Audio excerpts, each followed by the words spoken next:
যখন এই সিনেমাটা শুরু করি, আমরা এমন আর্টিস্ট নিতে চেয়েছিলাম যারা ফিল্মটা ওন করবে এবং প্রথমে যদি নায়কের কথাই বলি, সিফাত আবিন শুভ।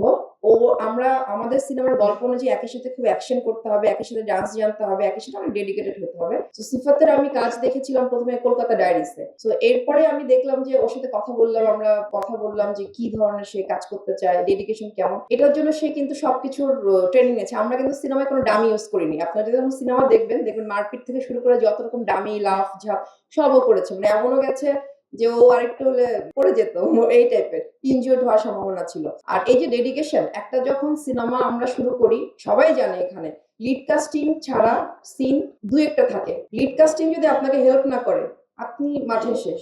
11, 12, 30, 40 দিনের সিনেমা করতে পারবেন না যদি ঝামেলা করে।